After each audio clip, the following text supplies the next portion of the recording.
think about the geography of Cuba, we might keep in mind two important ideas. First, Cuba is an island. Second, Cuba has a tropical climate. Let's learn more about this island and its people. Here are some of the people of rural Cuba.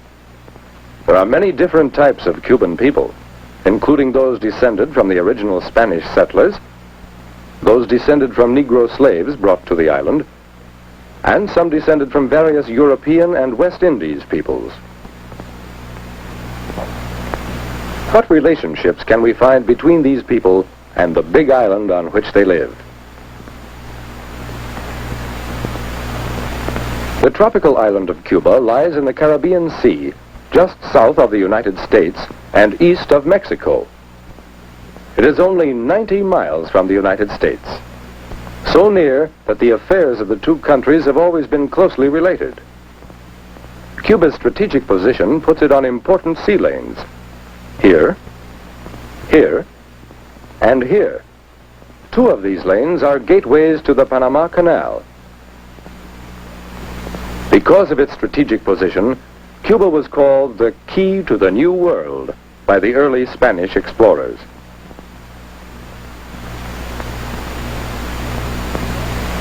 The Spaniards settled Cuba and built many cities, including Havana, still called by the Spanish name La Habana, and Santiago. In Santiago, we can see today something of Spanish history in the old buildings and streets. We find evidence of the Spanish conquest in the great fortifications in Santiago Harbor. Here, too, are scenes of the Cuban struggle for independence from Spain, a struggle in which the United States took part. In Santiago Channel, a Spanish fleet was defeated by the United States in 1898. On San Juan Hill, American and Cuban troops won another victory. On the hill today, this memorial represents the combined Cuban and American fight for the island's independence from Spain. And so much of Cuba's history has been influenced by the importance of its island position as key to the New World. One way to see more of Cuba and its people is to go along the Central Highway. It extends from Havana to Santiago, a distance of about 700 miles. Starting in the city of Santiago, we meet more of the Cuban people, people of many different types who make up Cuba's mixed population. Following this bus from Santiago to Habana, we'll see more of the fertile, beautiful island. Here, at the eastern end of the island, are some of Cuba's highest mountains. There are mountains similar to these throughout the length of the island. It is here, in the mountainous region of the eastern end, that many of Cuba's forests and most of its minerals are found. Among the ores mined in eastern Cuba are iron, nickel, copper, and chrome. This mine produces manganese, an ore used in the manufacture of a hard type of steel. Among the many kinds of tropical trees that grow in eastern Cuba is mahogany. Much of the mahogany wood is exported to the United States. Moving westward along the island, we see green fields on both sides of the highway. Here in the central portion of Cuba are some of its most productive regions. Much of the land is used to grow sugar cane, the most important product of Cuba. Sugar cane is a tropical plant, and in Cuba's warm, moist climate and fertile soil, it grows so abundantly that 5 or 6 crops can be harvested from the same plants. Much of the crop is harvested by hand laborers who use sharp knives called machetes. Let's meet one of the workmen in this field. His name is Jose Hernandez. He swings his machete again and again, cutting the ripe stalks. After cutting the stalks, Jose gathers them up and helps load them into a truck.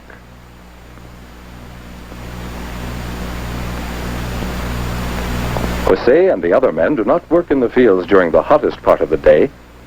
From noon until about 4 o'clock, they go to their homes to rest, or as they say, to take a siesta.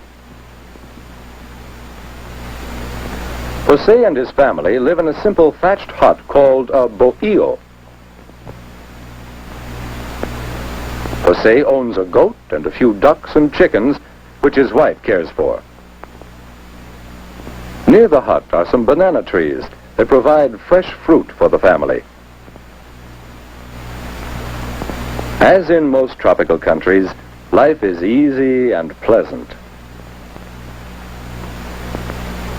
For the siesta, everyone goes inside the hut to rest.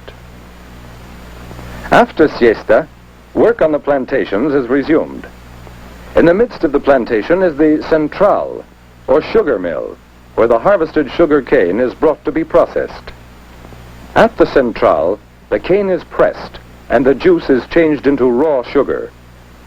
In some mills, the raw sugar is further processed into refined sugar. From this single product, sugar, comes most of Cuba's wealth. And where is the sugar sent? Most of it goes to Cuba's close neighbor, the United States. What else does Cuba send us? Let's follow the Central Highway into the western part of the island to find out. Knowing Cuba's tropical climate, we're not surprised to see fields of pineapples along the highway.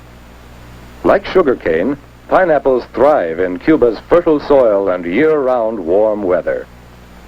Much of this tropical fruit is sent to the United States. Another crop which brings wealth to Cuba is tobacco. Certain varieties of tobacco are grown under cloth for protection from the hot sun. Cuban laborers handle the crop through all stages: the growing of the plants, the harvesting of the tobacco leaves, and the final making of cigars.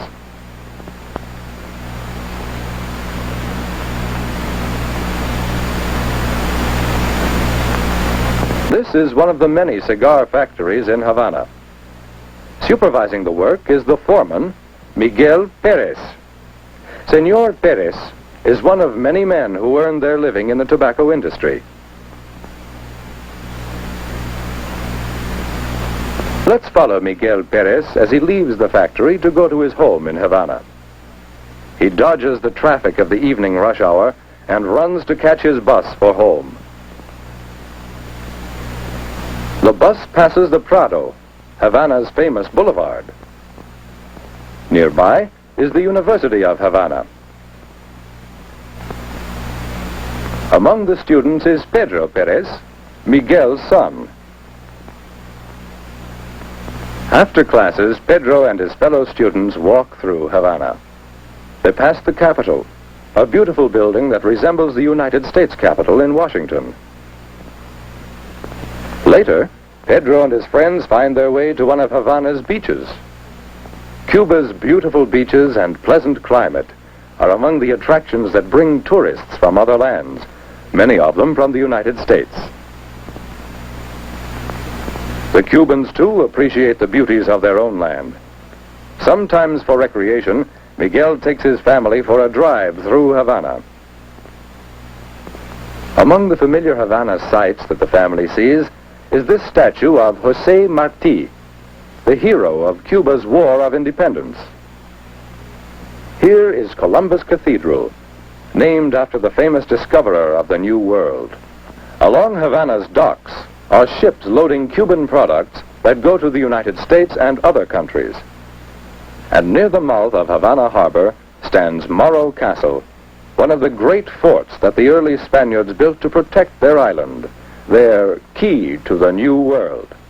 And from then on until the present day, Cuba's history and geography have been closely related to its island position. Its nearness to America has made it a good neighbor, a neighbor whose history is closely related to that of the United States.